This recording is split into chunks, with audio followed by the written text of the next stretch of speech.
All right, guys, it's a very exciting day because for the first time in a little bit, all three of the former fat friends are together. We're all back together again. The gang's all here. I'm very excited. And in addition to all three of us being here, we also have a very special guest on today. She is a 39-year-old mom of three. And after navigating grief and weight loss, she lost both parents to stage 4 cancer and struggled with binge eating as a result. She lost 70 pounds with Weight Watchers, but gained some of it back after her third baby and recently added in a GLP-1. Her handle is AshleyTracks. We have Ashley here with us tonight. Hi, Ashley. Hello. Hi, guys. Thanks for having me. Yeah. Thanks for coming on. Thanks for bearing with us through that intro process. Of course. You guys are awesome. Yeah, we are so excited to have you. And I thought I would start by kind of explaining to our listeners how you and I got connected. So for our dedicated listeners, you would know this, but I actually started my Instagram account, my little secret burner account, as a Weight Watchers account. It was back in like end of 2019, 2020. I had signed up for Weight Watchers again, and I was finding all of these people to follow. And you were one of the first people that I found and followed on that account. And I loved your content. I was so inspired by you and just so motivated watching you. I was doing great on Weight Watchers, and then COVID happened. And then I wasn't doing so great on Weight Watchers. Along with many.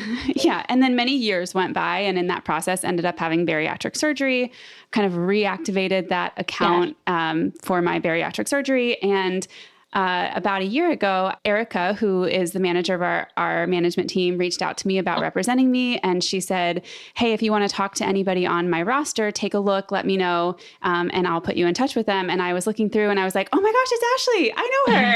And so Erica connected us, and you were so kind to answer all of my questions and so helpful. And so that's how we kind of got reconnected. Yeah. And I've just been following your story ever since. And I think it's just such a great story and such a motivating story. And you're such an open book in sharing it, which I love. And so I thought you would be a perfect person to have on and get to talk to a little bit. Let's chat it out. I don't think I knew that, actually. Well, you know what I heard? I heard my dedicated followers will know this. Do you feel like that was a dig at us, Allie? Maybe. Because I didn't. Well, I knew you did the Weight Watchers account. I didn't know that you guys had the same management team. Oh, yeah. Yeah. Mm-hmm. Yeah, that's what put us back. Because obviously when you're on the bariatric side, I'm on the Weight Watchers side, you don't really cross paths as much. So that kind of reconnected us. And now we both follow each other and support each other, and it's fun. Yeah. So I'd love to hear a little bit more about your story. I know you've had kind of a long journey with Weight Watchers and now GLP1s, but kind of take us back to where it started. Have you always struggled with your weight? Was it something that started happening more in adulthood? Yeah. More in adulthood. When I look back in high school, I thought I was the heavier friend compared to my tiny friends. So that gave me a lot of, we all have had those body image issues. Looking back, I wish I could say, like, what, are you crazy? Like, what are you thinking, that you were the fat friend? As fitting as this podcast name is. After high school, I became obsessed with being thin, not healthy, thin, like actually obsessed. Where it was very unhealthy. So I ended up losing a ton of weight, but with that, I was losing my hair, like losing my nails. My grandma was like, your face is sinking in. So I wouldn't say I had, the true definition of an eating disorder, but it was pretty darn close. I ate enough to survive. I did that for a little bit, felt amazing. But of course, all the compliments come in, right? Like that, oh, what are you doing? You look so great. So I just rolled with that, even though I felt terrible. And I did that for so long until, of course, that went the opposite way. You can only sustain that lifestyle for so long. And then I ended up, yo-yoing back and forth, gained 30 pounds, lost 20 pounds, gained 50 pounds, lost 15 pounds, did beach body, did this, that, the other thing, 3-day cleanses, you name it, I did it. And then in 2013, I had my first child. So there comes more weight gain, right? So I gained weight with her, which I didn't really take as hard as I thought I would because it was a baby. So I was gave myself a little more grace than usual. Mm-hmm. When she was 6 months old, I actually had started to try to get myself like back to feeling good. I have a baby now.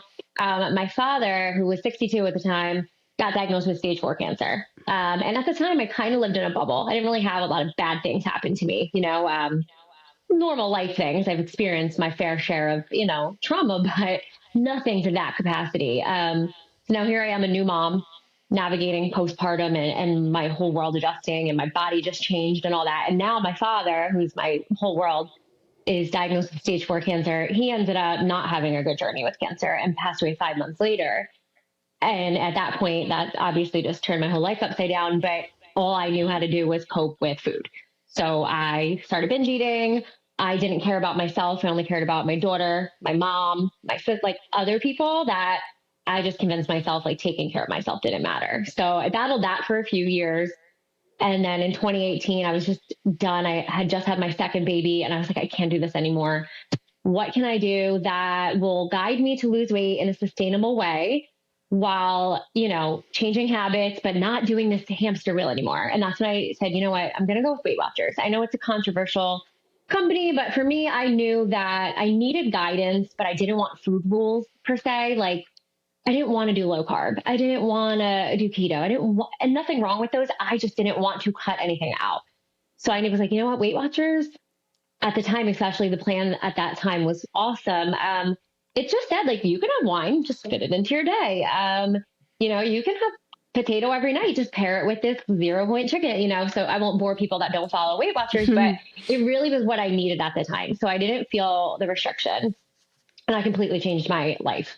That's when I started my Instagram, and that's when Kasey, started following along. And I had lost 70 pounds in a pretty sustainable way, and I was feeling really, really awesome. I maintained that weight loss. Sorry, I'm talking so much. No, oh my God, that's great. Weight loss for about a year and a half. And I just felt like I got so confident that I would never struggle with weight again. Like I nailed it. We're good. I figured this out finally. Like it's not going to happen to me again. And if I start to see that it is, I know how to shut it down. Like I was so confident. And then I got pregnant with my third baby at the time. So this was the first time I had a healthy pregnancy also, which is important to note because when I was pregnant with my first two, I had to talk to the doctors about being overweight and managing my weight gain. At this time, I was considered a healthy BMI. It was my first time like going into pregnancy without that fear of like, how much weight should I gain? And I definitely let that relax me a little bit. So I started to gain a little bit more than I thought I was, eating cookie dough for breakfast and giving myself the you're pregnant pass a little too often. And then when I was 12 weeks pregnant, my mom got diagnosed with stage 4 kidney cancer.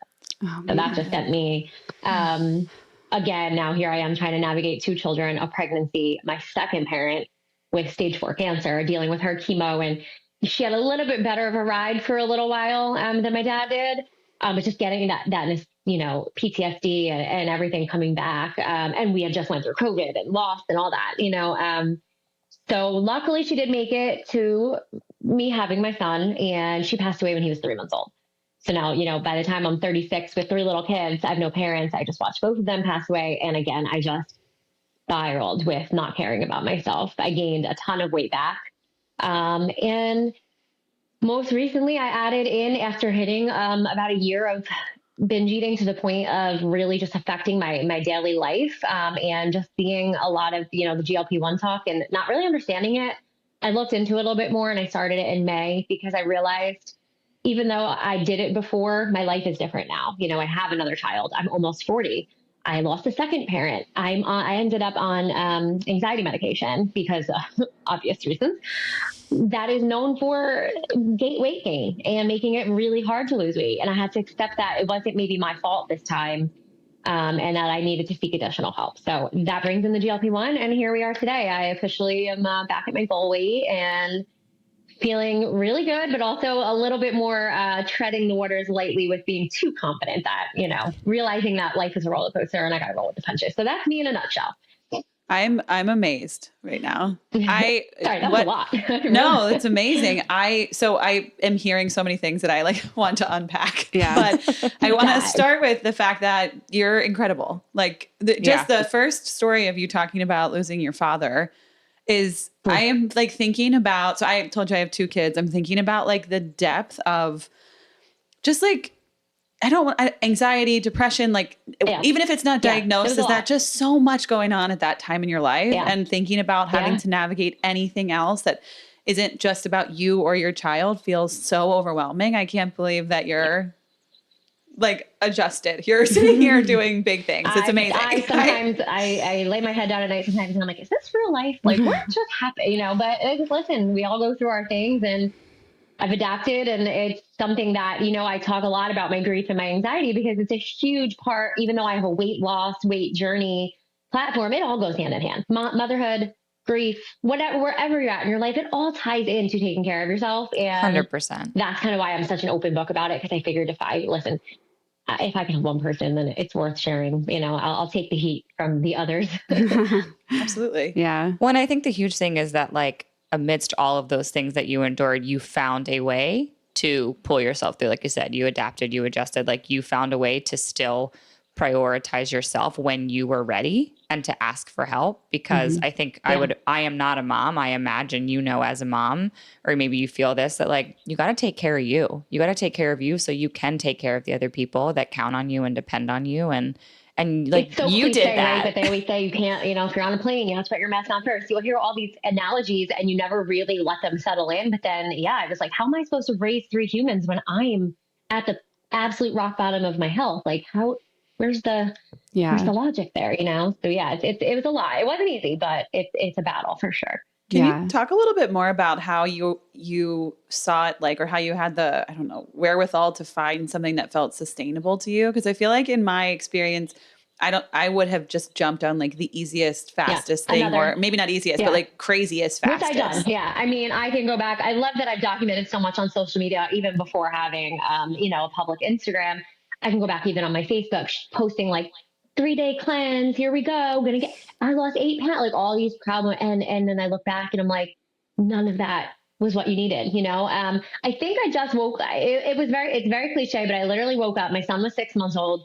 He was mobile. My daughter was 4. My dad had been gone 4 years at that time. So I was kind of rolling with the adjustment of that. It doesn't get easier, but it does get different and more manageable. So at that time I felt like, you know what? Here I am. I have these 2 little kids and I'm grieving the loss of my parent. And I'm 20 at the time. I was 29 years old and I can barely handle losing my parent. What a hypocrite I am to not take care of myself. Now, here I am. My doctor's telling me you're going to be, you're looking at diabetes in the face. Your cholesterol's high. I'm out of breath going up the stairs. If my kids need to take a bath, I would tread it. Like all of these things. And I just sat down one night and I was like, you lost your parent at an older age, young enough, and now you're the 2 little kids looking up to you and you're like, I just had this like aha moment that something had to change. And that's amazing. Stop being such a hypocrite. It really was what I called myself, because here I am battling health anxiety. That's my number one cause of anxiety is health anxiety. Understandably, I'm sure, but how are you scared of health anxiety when all you're doing is sabotaging your health? Like, how does that add up, So I just was like, what can I do that isn't a 30-day fix? What can I do that isn't I can lose 15 pounds in a month. That's wonderful. But I'm going to gain it back as soon as I incorporate these things back in my life. Like, I don't want to live a life without potatoes. So I'm not going to give them up for a month, because once I eat potatoes again, here's the weight again. I don't want to do it anymore. Right. So for me, Weight Watchers at the time was just the answer. I tossed around calorie counting and all these things, and there's nothing wrong with any way that someone chooses, but I needed it to be as simple and foolproof as possible while still having some structure. And that just seemed like, especially at that season of my life, it just seemed like the right fit. And it really did. I mean, I could look back, maybe I had some traits that weren't overly something I would do now, but it was something I needed to do then, like pinching off pieces of bread to save weight, maybe not something I'm the proudest of, but at the time I would put that towards, having birthday cake with my kids. So in my head, it worked out, and I just wanted, listen, nothing changes if nothing changes, right? I kind of got to that cliche. I live my life talking in cliches. So. Yeah. It's interesting to hear you talk about that, because I actually, you said there's some things that you wouldn't do now that you did then, but we've talked about this a lot. Obviously, all 3 of us have had bariatric surgery. And when you do, it's like a very intense period right after surgery where you do things that you don't want to do. I measured my protein shakes on a scale. Yeah. Like, so true. And probably, and I don't know, because I was considering it. I was there. It was almost one of those things where I had reached, 230 pounds and 5'5", and the doctors, they weren't quite there yet, but they said, I got to the point where I was like, I'm going to give something else another try. And if it doesn't work, then we'll look into that route. My cousin did it. It definitely was on my thought, but I wanted to give, Weight Watchers. But I'm sure I know right now, being on a GLP1, it's a lot different than bariatric surgery, but similar in the sense of sometimes I catch myself weighing food to make sure I'm eating enough, or make sure I'm eating properly, as opposed to the reasons that I was doing prior. Like being that I'm not as hungry as I was prior to being on the GLP-1. Some days I'm like, you gotta make sure you're hitting your protein goals. So yeah, I will measure my protein shake some days. So I totally feel you there. I think too, it's like it's not, I think it's the mindset and the function. Why are you doing what you're doing? Because I think for me, number one, when you have bariatric surgery, you have a very, very small stomach. So it is a matter of like, I have to make sure I am getting enough protein so that I do not get malnourished. Also it teaches you, just like I imagine Weight Watchers teaches you, to understand what is portion size. Like now I can eyeball and know like what a serving of chicken breast looks like or what an ounce of cheese looks like because I weighed it out, I measured it. It's not meant to be done forever. Weight Watchers, I wasn't, originally, and I was definitely the heavy hand person. I remember my coffee creamer, I was like counting like 1 or 2 tablespoons. I'm like, Ashley, don't say something that I don't want to hear. I was like, I'm using my whole day of points and coffee creamer. That's a hateful thing to say. I think it was coming from a place of wanting to better myself, not restrict myself. And I think that is important. I do think though that coffee creamer is the exception because Allie really likes coffee creamer. Actually, I don't like coffee creamer. I just don't want anything measured in my coffee. It's measured in love. That's fair. Measure with your heart. I just like half and half. I'm not using that much. Like now I'm like, I'm using half a cup and I'll just, but I was in such denial. I stopped measuring it. I have like now they make this cold foam creamer. Oh yeah. It's like creamer in a can, but it's whipped cream looking thing. Yeah. It's like, it's cold foam and I'd been doing it for a while and it says like whatever a serving is. And I'm like, I give a couple, like a little squirt, a little swirl. And then one day I was like, yeah. Well, Then one day I did measure for real and I was like, let me just see. And turns out I was doing like double a serving size.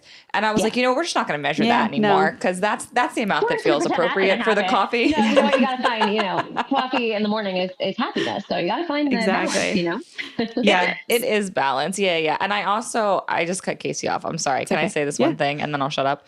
I really for 5 minutes. I really like how you talked about like these things that aren't sustainable.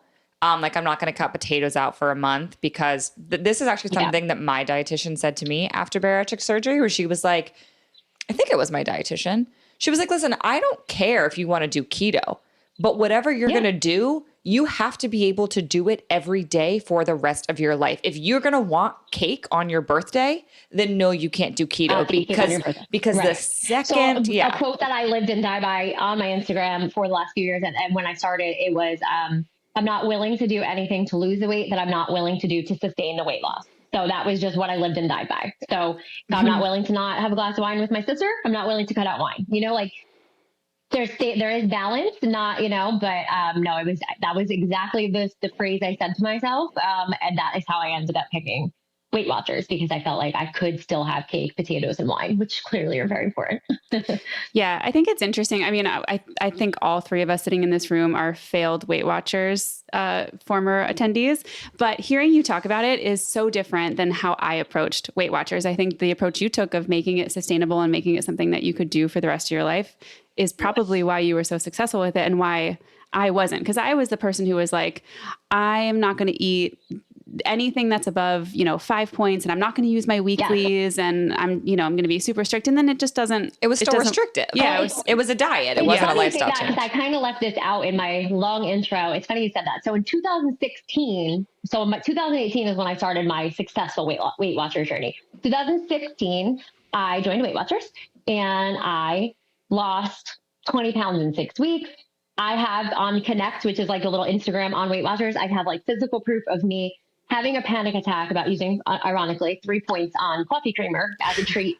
I wouldn't touch my weeklies. I wouldn't eat after 7 p.m. I applied all these food rules to Weight Watchers and I quit and gained all my weight back until 2018. So I was a failed Weight Watchers story also because I realized I was putting food rules on that. Weight Watchers wasn't. Weight Watchers didn't say in their verbatim, like, you can't eat after 7 p.m. You can't use your weeklies. You're not allowed to spend coffee, creamer, I was like, oh, this is a me, so I was a failed Weight Watchers member. So I totally get it because I really did do it in a very, very, and again, Weight Watchers is not the answer for a lot of people and that's totally fine. But yeah, it was more any diet that I did or thing that I did, whether it was calorie counting, anything I did, I knew I had to do it with a different mindset than all the failed attempts prior. That was really, but I did have a failed Weight Watchers attempt also because I had food rules that weren't real. Yeah. The food I rules love- is so real. Yeah. Yeah. I loved Weight Watchers when I did it. After my second child, I lost 70 pounds as well, and on Weight Watchers. And it wasn't the weight loss for me that was hard. It was that I can't track long term, Ashley. I'm like I hate it. And I'm like too ADHD to be able to do that every day. I can't. Yeah. But the maintenance for me was really awful. Like I couldn't, like I felt like immediately after I stopped tracking religiously. I just had no guardrails still. Like I just was all over the place, and I gained probably 80 plus or 70 plus back in like 6 months or something. It was crazy. Back on, right? Yeah, but I do love the approach. And I actually was really surprised when I did Weight Watchers at how Weight Watchers itself, you're right, like doesn't value a lot of the things that I grew up associating it with like Diet Coke and sugar-free candy and like stuff like that. Yeah. And I found that like my experience was very different than that. So members do that, right? Like, so you may find a lot of people use the sugar-free products, but nowhere do they say you can't have real honey in your yogurt. They don't say that. They just say, these are your points. I kind of look at it as money. Like if someone handed me money, they're gonna be like, you want a pair of jeans, you might have to use a shirt at home, like get creative. Like that's kind of how I navigated it. And I would have had to do the same if I did calorie counting, but I did know I needed structure. But I agree, tracking burnout is very real. And that's why this has been a like this for the last 6 years, because I also do get burnt out of tracking, and then the weight gain follows. Yeah. Well, and I think too, like the rules, this was something I wasn't aware of. I had a therapist be like, what other rules do you have around food? And I was like, what do you mean? I don't have rules around food. And she's like, well, what you just said to me was you have a rule around food. And I realized like, oh, I can't eat at least 4 hours before I go to bed. And I can't do this and I can't do this. And like, if I'm eating out, I have to finish it. And I realized, like, she made me sit down and think about, and it turns out I had a hell of a lot of rules around food. And I think it's really interesting. You don't even realize it. It's like embedded in your brain and you believe it. It's almost as like you don't even think of it as a rule, because it's like, as much as we wake up and brush our teeth, I just think you can't eat after 7. It's just, you can't. Like, right. Oh yeah. There were things like I can't have lettuce at dinner because lettuce takes too long to digest and it will sit in my stomach. Yeah. I'll wake up with water weight on me. Like, I never even heard that one. She challenged me. She was like, why? Why is that a rule? Awesome. Like, who said it? And it's like, oh yeah. And I did start therapy after, I should mention, you know, when obviously because I was starting it for the loss of my father and then my mom, all that stuff, but therapy was helpful. I didn't go specifically for, you know, a specific eating disorder, but she was awesome in helping me realize that a lot of it was coming from here and not anywhere else. But again, I am on a GLP1 now, so clearly I needed additional help. So you know.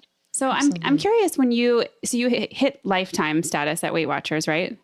What was that? What was that like? Because as a Weight Watchers failed loser, that was always like the dream. To be honest with you, at first, and then when I found out about it, it was really cool. At the time, it was 2019. It was a little over a year after I joined, and I remember I have the picture the day I hit lifetime and got my charm and my free Weight Watchers. My kids were there, and I was just like super proud. And you know, I would bring my son to meetings with me. This is pre-COVID, where you were allowed to do that. And then I realized COVID changed a lot because then the meetings went away and all these things. And but yeah, it was so basically like I hit my goal, and as long as you maintain a little bit within your range, you get Weight Watchers for free as long as you stay within that goal. So I did that until I got pregnant, and then you can't be on Weight Watchers when you're pregnant. I was actually an ambassador at the time. That isn't a thing anymore, but I had to tell them. A lot of people will be like, I just won't mention that I'm pregnant. I had to. So they literally canceled my membership the day I told them. So I had to go into my pregnancy off of memory, and that didn't go great.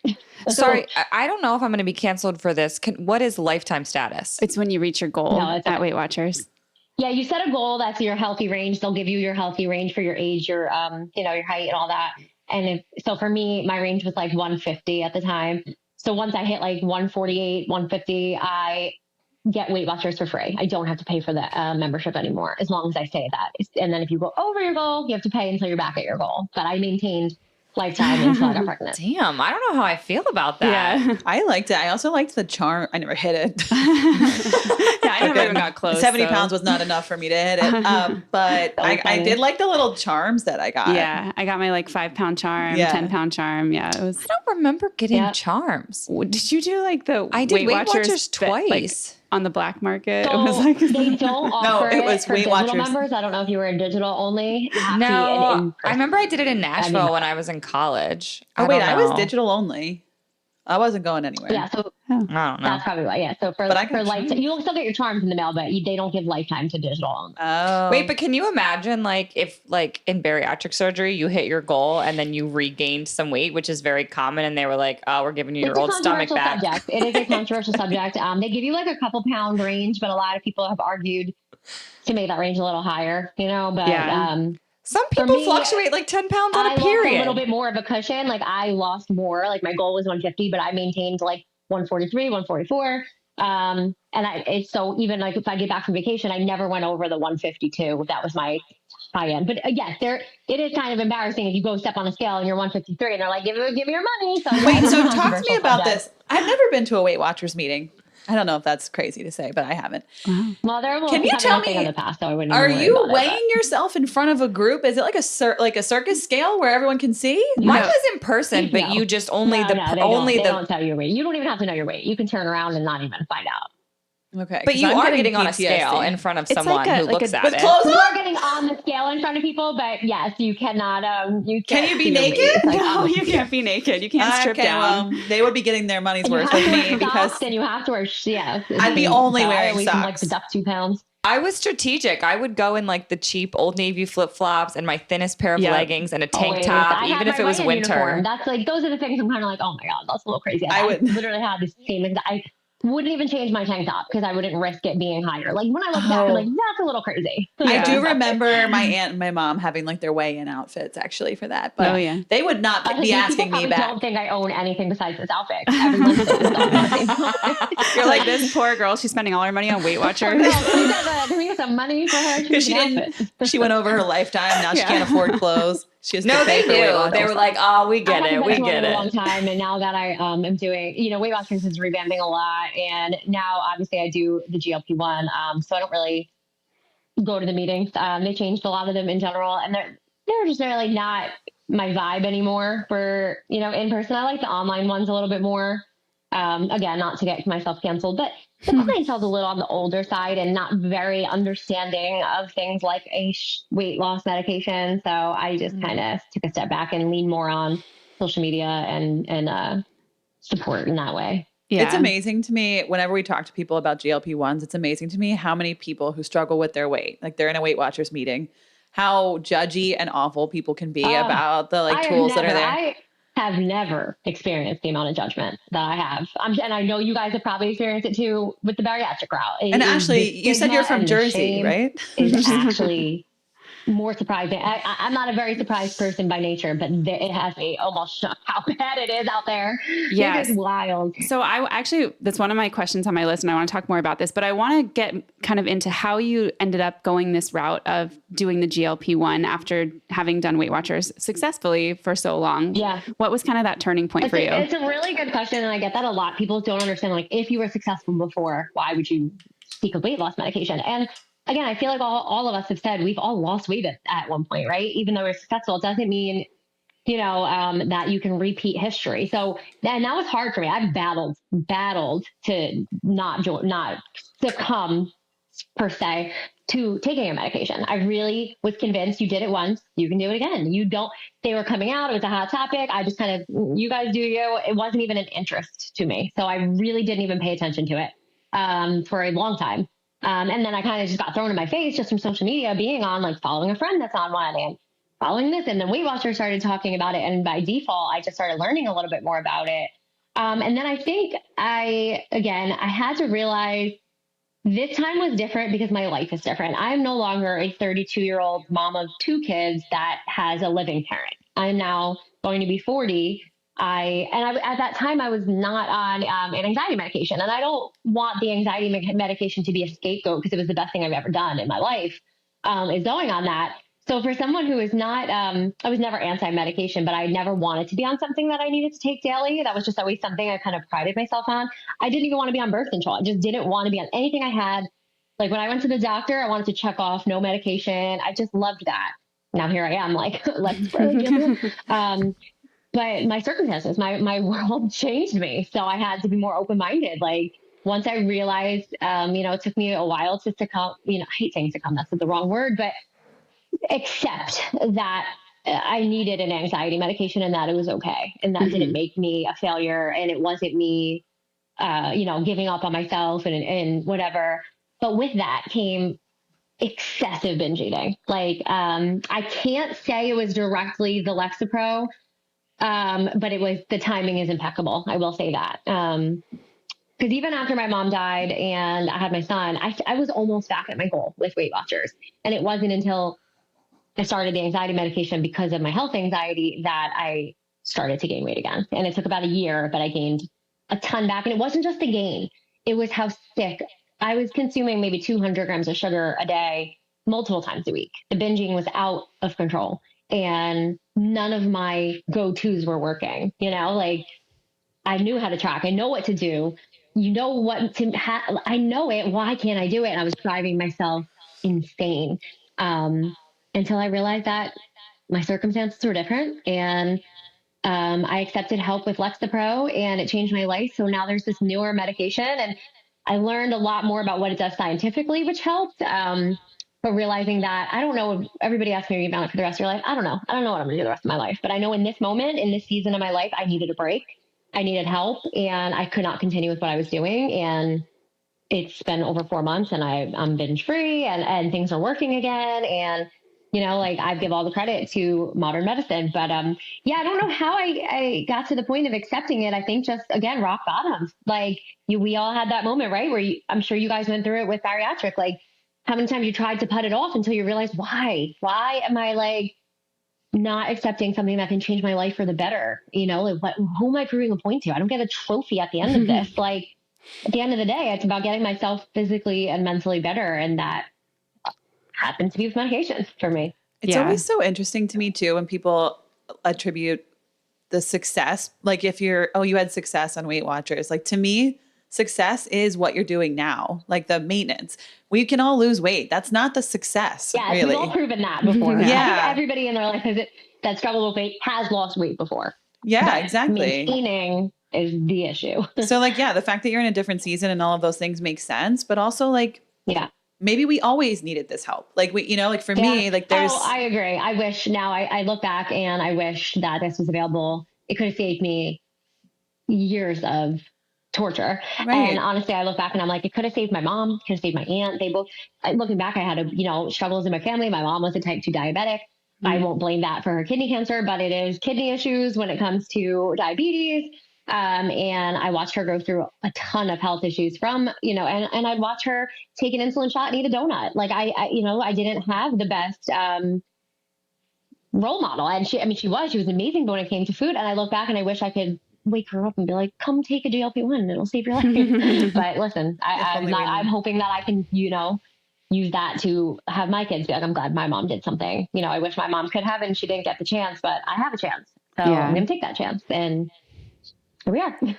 Yeah. So you've obviously been successful in weight loss with the GLP-1, but you've also talked a lot about kind of the mental health benefits of it and the effect on binge eating. Can you talk a little bit about what that shift has been like for you? Yeah, it's one of those things that almost feels like I'm living an out of body experience because I've never experienced this life before. Right. So, and it's really strange because I remember when I started anxiety medication, my doctor said to me, like, just remember, you're not going to wake up one day and feel euphoric. It's not like taking a Xanax where you have an immediate relief. Right. So she's like, you're going to take it and one day something's going to happen and you're going to look and you're going to be like, oh, I handled that a lot differently. So kind of the same thing happened with the GLP-1. It wasn't like I took the shot and I was like, I'm cured. Everything's better. My life is great again. But a couple of days would go by and I'd be like, whoa, it's 9:00 at night and my kids are sleeping and I'm not reaching for a snack because I ate a nice healthy dinner and I'm not, thinking I need to eat just because my kids are asleep. The mental noise, the food noise, which is a buzzword, but it really, really resonated with me. Realizing that the intrusive, obsessive thoughts that control your life around food isn't necessarily normal and something that I had to battle. Like, my husband doesn't experience that. My sister doesn't experience that. And I always thought they were the strange ones. Like, my sister will be like, just have a piece of chocolate if you have a sweet tooth. And I'm like, I'm sorry, what?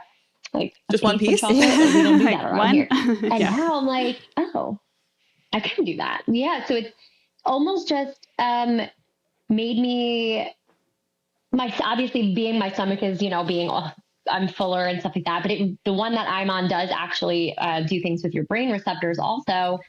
And whatever it's done, it's just, if I said to myself right now, like, you're stressed out, you should DoorDash Cold Stone and get a Love It size and a waffle dip home, I'd be like, why would you do that? If you want Cold Stone, go to Cold Stone and have a small kid size and eat a nice dinner. Like, my brain is rationalizing with itself instead of battling itself. And by default, I'm not binging, which that's my MO. Binging is my weight gain. I could eat great all day, binge eat, and undo a week's worth of dieting, for lack of a better word. Yeah. I actually love that analogy of like your brain not battling with you anymore, because that just really resonates with me. I think it is exhausting. And anyone who has been obese or struggled with their weight kind of understands what that constant battle is like, where it's just, you just are constantly like, I want this, I shouldn't have this, but then I'm going to have it. And then I feel bad about it. Every waking moment, right? Like, open your eyes and it's warm.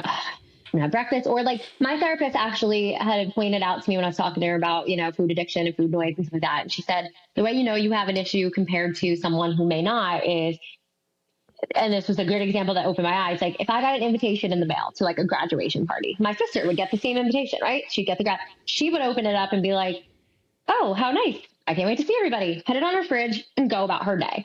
I would get an invitation to a graduation party and be like, oh my God, I already have something that weekend. What am I going to do with food? There's going to be cake and I'm trying to be good. And I would get like a knot in my stomach about getting an invite because it didn't fit into my diet, like, for my whole life. Like, food event, and I love it. If you follow me, you'll know social events and family and like socializing is my thing. Like, I'm obsessed with my family and hanging out, but it would almost cause me a panic because how do you manage the gathering and food? So she really made me realize that, like, oh, then maybe I am wired differently. Like, maybe my brain is a little bit different than, someone who, it's almost like someone who doesn't have anxiety or panic. Like, my husband physically can't understand anxiety. He's the type of person that you love more than anything, but would tell you just not to worry about it when you're having a panic attack about health anxiety. And I'm like, oh, why did I say that? Oh, so try that. I realized that, it's just, there's some things where just people can't understand. And I had to realize that those are my vices, where there's things that he struggles with that I don't.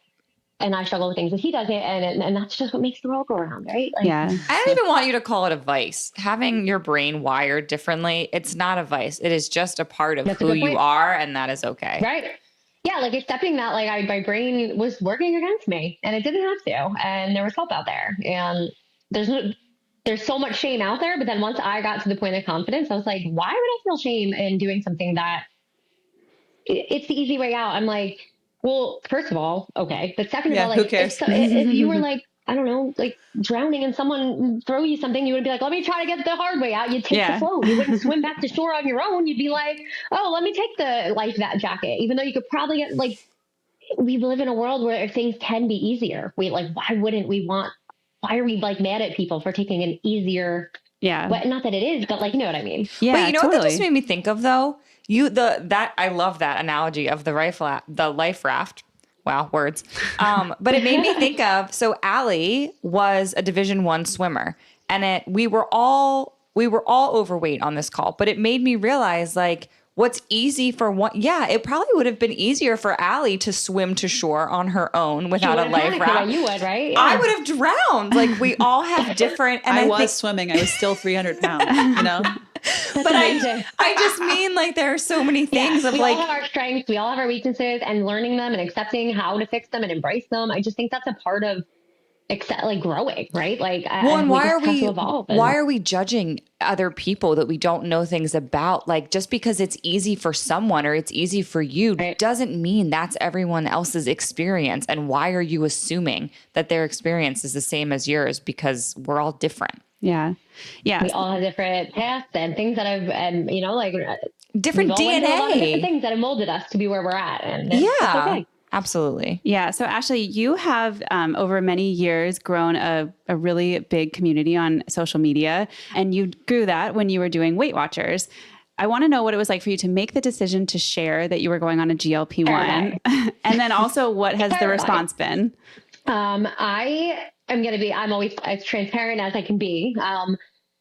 I contemplated not telling anybody at first. Like that was my first thought was, well, you know what? Maybe I just don't, because like at the end of the day, and I respect anybody who doesn't open up to 150,000 people that they're on a medication because as someone with health anxiety, I didn't want to hear the horror stories. That was my first thought. I don't want to hear, well, my aunt's uncle had I don't want to hear it. I want to hear this, so that was my first thought. My second thought was, I'm pretty self-aware in the sense of I built a platform solely on Weight Watchers. So here I am changing my content, and that's going to come with a lot of heat and a lot of people that aren't so understanding. But at the end of the day, I know it sounds, again, cliche, my word of the day, but I have never and I will never do anything based on the need for a following. I actually had made my Instagrams private when I made it because I didn't want followers. I thought that was too intense, like as a people pleaser, and no thanks. But I embraced it, and I've been like, you know what? Hearing people say I've inspired them or I've helped them, it blows my mind, and I will never let the negative people help me, not let me help other people. But I did contemplate not telling, and then I was like, absolutely not. That's not how we roll around here. Like I'll take the heat if it helps. The stigma, and honestly, it was the best thing ever because it's been so much easier. I finally, for the first time in a long time, fully feel like I can be myself on my social media platform. I really embrace, and I still do a little bit of Weight Watchers. I do a little bit of GLP1. I lost a ton of followers in the beginning, understandable, but I've gained more back, and I want the people who want to be here. So if I got down to 50,000, I don't care. I mean, again, I'm a pretty transparent person. Like, yeah, it's become something that I'm so grateful for, and I don't want to lose it, but I'm not going to lie for the sake of keeping followers. So it was a hard decision because I've gotten more hate over the last 4 months than I did 6 years combined by far. And it's bad. It's like, but I've gotten to a point where I've gotten surprisingly better at taking it and almost being so confident in my decision that it doesn't bother me, which is hard for me because normally I'm a people pleaser and I don't like when people don't think good of me. But in this situation, I'm so confident that I don't really care.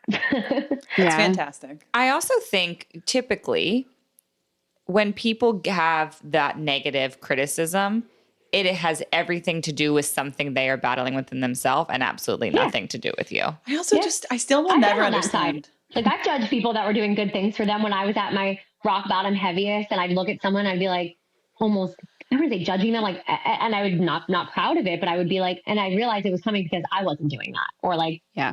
But Ashley, I have a question. I had to figure out why I couldn't do it, so I'm going to put something about them down because I don't like how I'm acting. So I definitely I respect it, but. Can I ask you this hard-hitting question, though? When you would see that, would you then comment on it on social media, or would you just scroll past?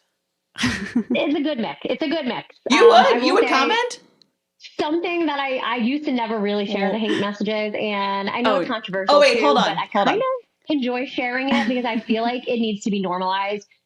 I don't like to consider myself an influencer, as I'm sure you can relate. But it is what it is. That's just the word that I've been given, and I'm going to embrace it. Hold on, Ashley. They think influencers, for lack of a better word. Go ahead, sorry. So I have 3,000 followers. I do consider myself an influencer, and I am offended. But I actually was thinking when you were having hate for other people, or you're like scrolling through and you're mad at someone because and then you realize later, like, whatever. Would you then comment negative stuff on their posts? I misunderstood your question. No. So like I still exactly. I can never understand. I totally misunderstood your question. Oh no, you're fine. Show the hate on my social media because I have started doing that because I'm like, you know what? People need to realize that people on social media are people with feelings, and that this is what people. I kind of have evolved now, but no, I've never in my life. I literally shared yesterday the 3-year anniversary of my mother's death, just a picture and just my dark humor. So like 0 out of 10 recommend being an adult orphan, something for silly. And it was the post that I posted of my mom the day she died from my Facebook, just sharing like that it's been 3 years. Someone wrote back like, this is a little dramatic or something like whatever she said. I was just like it's an option. Where is your brain cells to think about, even if you thought it, Yeah, that's exactly. my point. Is it's an option to just go, keep going. Yeah, but I actually, my I do appreciate that you share some of the negative feedback that you get, because I think it helps to highlight that the stigma still exists and that there's still work to be done. And I think if we kind of sweep all that under the rug and we're just like, oh, we're all just like happy and going along and whatever, then we don't realize that it's like, hey, this is actually a problem. Yeah, like what annoys me is the comment of, well, you put yourself out there, so you should expect to hate. I put myself in Target. That doesn't give a person the right to know that I hate your hair. Like, I put myself in public situations all the time. That does not. Why do we normalize? I need to be writing these down. I'm like literally solid gold. I'm a punching bag for your thoughts. Like, where's the logic? It really has become something that I'm pretty passionate about. So I've seen like, and I'm nobody compared to some of these influencers, you know, like, I'm peanut compared to some of the big ones that deal with the mental, you know, I've seen people have to literally delete their accounts to go.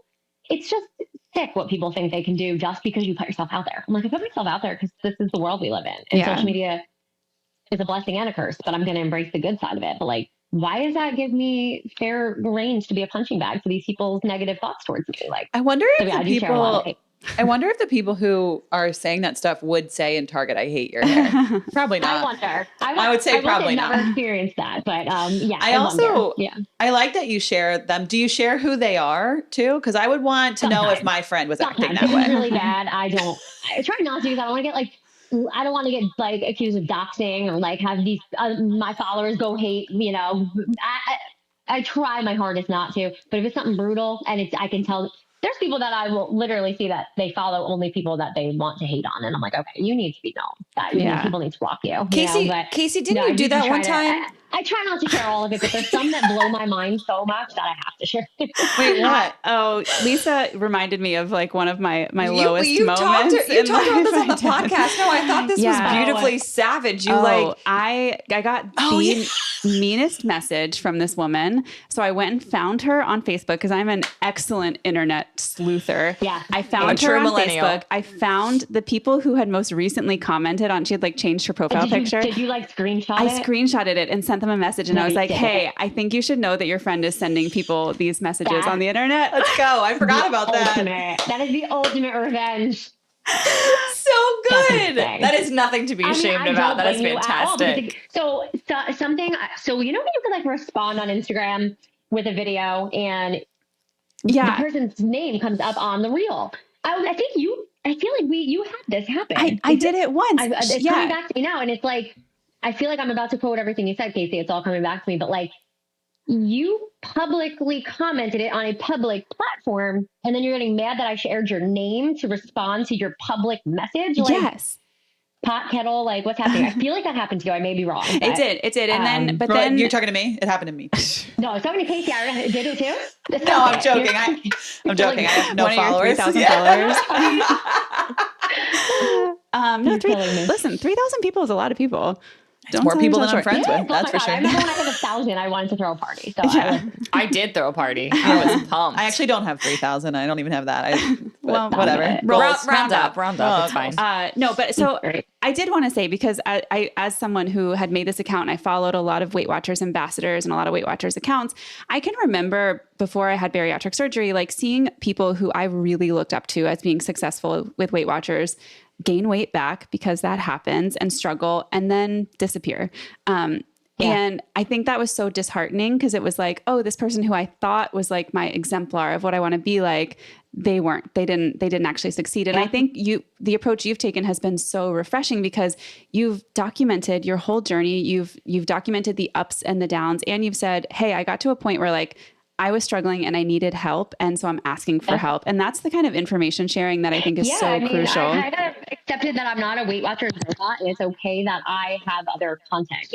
I felt like I had to just keep delivering out content. And then I realized like it's okay to change. If I was still giving you the same content I was 6 years ago, that would be kind of weird if I haven't evolved, right? So like, a lot of people are like, all you post is GLP1 content. I'm like, I always just post what's relevant to me. When I was pregnant, I posted a lot of pregnancy. When my mom was going through cancer, I posted a lot of cancer stuff. When I was new in grief, I posted a lot of grief stuff. I kind of just going to post what season I'm at, but always kind of stay true to my core. Like I know what my niche is, but I'm going to also share a little bit of everything, because it all ties in. And again, I'm not for everybody, and I wish more people would just I respect anybody who has. Yeah. So I know we're coming up on time, but I am curious, what is your long-term plan? Such a good question. So this is an interesting answer. I'm probably not the one people want to hear. My long-term plan is to not worry too much about the long term. No, but so I get that question a lot. Like, this is a newer journey for me. A GLP-1 is a newer medication. There's a lot. But again, like I said earlier, something I said is that I'll never do anything to lose the weight that I'm not willing to do to keep it off. And that being said, I'm willing to stay on the medication. So it was designed to be on long term, and I'm willing to be along for that ride. I never wanted to use this as, I didn't know. Originally, I just bought 3 months and said, let's just see what happens. I was just going with the flow. But now that I've been on it and I experienced this life with it, I'm okay. Same as my anxiety medication. When I started that, nobody said to me, like, well, when you go off of it, your anxiety is going to come back. I don't worry about that because right now I'm on it. And 5 years from now, 10 years from now, too many things can come out. I don't know. My long-term plan is to hope that I continue to use the GLP-1 for how amazing it's been and keep fixing the aspects of my life that really needed to be fixed, as in, finding strength training, doing more things around my house, using the energy I have from like not having to pack a cooler to go to a barbecue, to spend that time enjoying my family more and not stressing. So like really just dialing in on bettering myself while I have this break, if and when I do go off of it, to hope that I can sustain it and to know that it's okay also if I do stay on it. But yeah, my long-term plan would just be, at the end of the day, do what is continue to just keep fighting for myself and doing, adapting, because I don't know what's going to happen in 2 years. As I saw, if you would have told me my mom would have died of cancer when I was pregnant again, I would have said, you're crazy. And I had to take all those punches and I rolled with them. Just kind of roll with the punches and be open-minded to any help that's out there and just see where this journey goes. Yeah, I love that. Well, thank you so much for joining us tonight. This has been such a fun conversation. I've loved hearing your story. I feel like I could chat with you guys all night. You guys made it feel like I was hanging with friends, so I appreciate it. That's the goal. Yeah. That's why we do this. I always get nervous. I'm not going to know what to say. I could have talked for hours, so I appreciate it. I love that. You're good. Well, Ashley, if listeners want to find you, tell them where they can find you on social media. Instagram, AshleyTracks, TikTok, AshleyTracks, and website, AshleyTracks.com. All right. Awesome. Nice. And you can find us at Former Fat Friend Pod, and I'm at Maintaining Kasey. I am at Leaning Into Lisa. And I'm at Allie's Losing It _RNY. And we'll see you next time. Bye-bye. Bye.